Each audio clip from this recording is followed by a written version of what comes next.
Here we go. The best movies of 2024. The best movies for me of 2024. It's my opinion, but mostly it's my favorite because at the end of the day, everybody has a different opinion. Everyone's going to have different movies. I'm going to give you the ones that I love the most and that I believe that they weren't shitty at all. Like again, I didn't see a lot of movies. I'm more of an action orientated guy, so if you see a lot of action movies, I am sorry.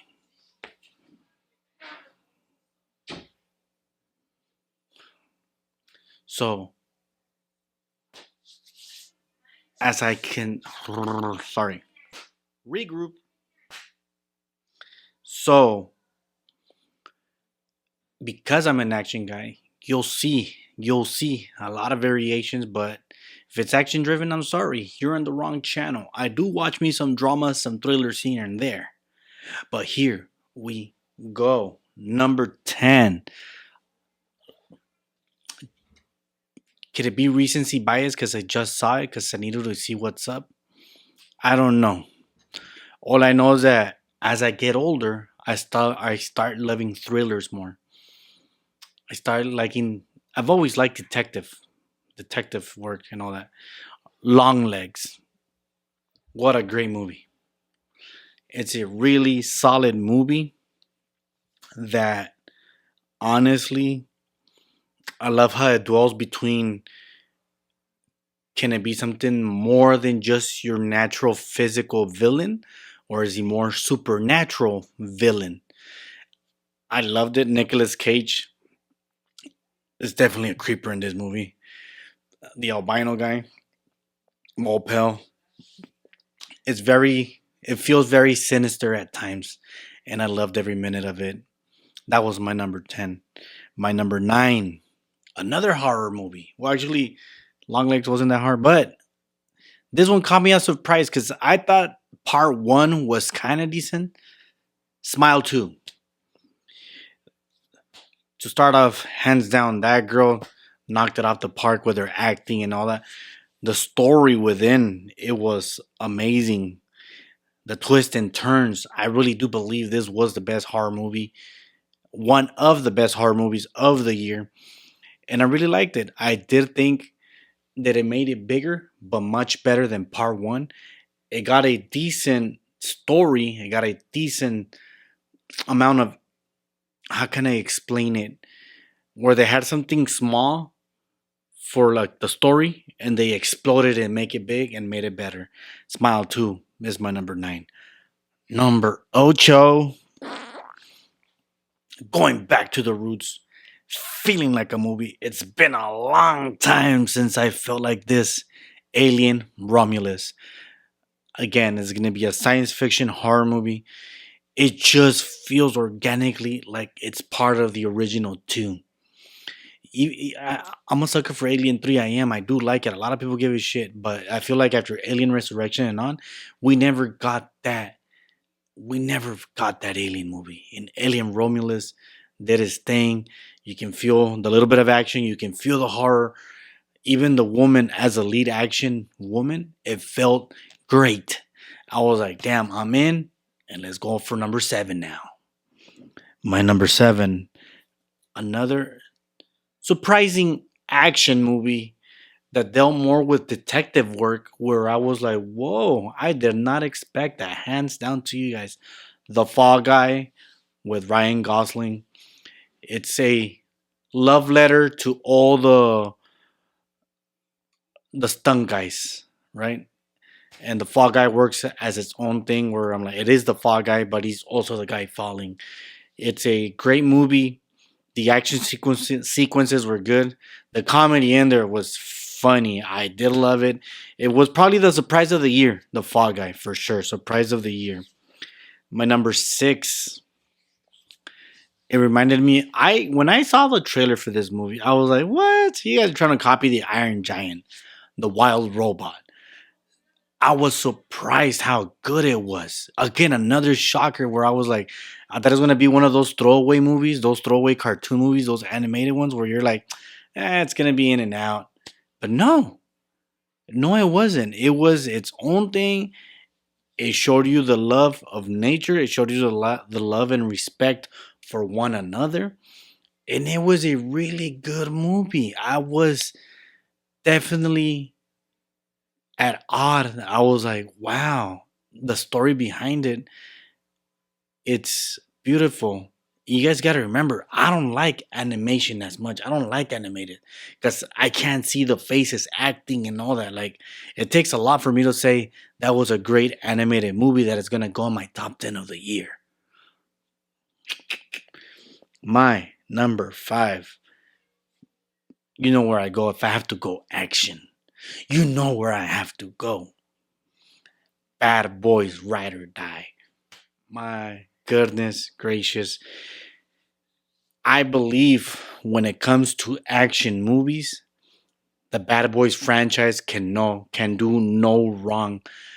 Does feel like a Bad Boys movies more than Bad Boys for Life. I always felt that Bad Boys for Life, which was part three, was more like a Will Smith movie. While this one feels like a Bad Boys. You got Martin Lawrence, you got Will Smith. You kind of switched the roles where Will Smith is playing the scaredy one, Martin Lawrence is playing the action guy. So it's a very different dynamic, which I loved. And then you bring in the son-in-law, you bring in the other son, and we might get another future guys with these two actors, or we can keep running in with these old men. If they do a part five, I'm in because the action sequences, all the action for all these bad boy movies are great. Number four, believe it or not, another animated movie, Inside Out 2, baby. What can I say about Inside Out? I related to this movie a lot for the sole reason when they're talking to anxiety, I was like moving around, boom, boom, boom, thinking different selections. Oh, what if I go this direction? I do this. What if I go this direction? I do that. What if I go over here? And when I saw that, I was like, wow, do I have anxiety? Because that's how I think. I'm like, if I do this, how will it work out? And if it works out, how can I go this way? If I do this, how can I go that way? If I choose this time, and my brain's always scatterbrain all the time. That's why, in a way, when I have my little channel, I'm talking about everything because my brain's scattered all over the place. And that's why I loved it so much. I was like, wow, I actually liked it more than part one. I was in a I need to rewatch part one because of the depression thing. Because now that in my personal life I've gone through it, I need to go rewatch it. But because of the way that they showed anxiety and what I've been feeling when it comes to those things, I was like, wow. I'm like, can I have anxiety? But other than that, the growing up part, when you choose the popular friends over your friends that have been with you your whole life, when you want to be the best in the like everything about it, I was for it. I was like, wow, I've experienced this. And that's why it's my number four movie. Number three, even though I did not get you a review for this one, I just recently saw it. It's not recency bias. I honestly believe this was the horror movie of the year, even though it wasn't scary. It was eerie. It was creepy. It was spooky. It was frightening. Nosferatu. The talent of this director, the talent that he consumes you with that eerie feeling, especially the scene where he goes to the castle, on his way to the castle. All that right there is just so eerie. You feel like it captures you, that you're there and you're like, wow. Like for me to do that to me, that I love all genres of movies, I felt like, damn, even some scenes where you know that it's going to be scary and you're waiting for it and it doesn't happen, I'm like, okay, I like that. but it still puts you in that tense mode where you're like, it's coming, and then it doesn't come. At times, the movie did feel too long, but not long enough, if it makes sense. Like, I knew that we were in the past 2 hour mark, that we were already past it, but at the same time, I wanted more of the story, but I didn't want to stay 4 hours. You get it? It was a solid movie. Bill Skarsgård is this era's Johnny Depp. That guy will never play. He will never play a regular guy. No, he will not. And here are my final two. Obviously, is it this one? Is it that one? Is it this, that? Number two, Deadpool and Wolverine. Hands down, I wouldn't say the best action movie of the year. I would say it's one of the best buddy movies of the year. Like, you know, the buddy cup, like get together buddy movies of the year. The way this guy is always on and off his tantrums and all, Wolverine's always pissed off. And somehow, some way, it meshed well where you weren't annoyed by Deadpool. All the cameos, basically all the thank you for the fans. Like, hey, here you go. Hey, here you go. Hey, here. That was a big thank you.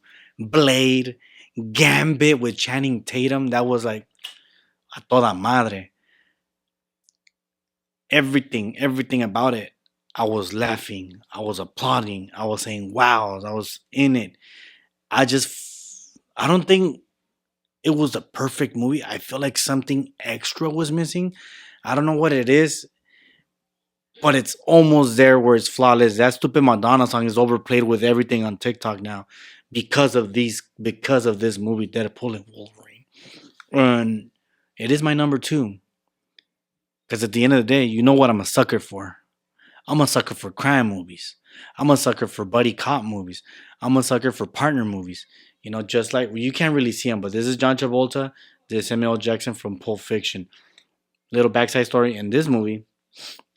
They off this character, they off this person, and Samuel Jackson calls the boss. Is like, I need someone, that special someone.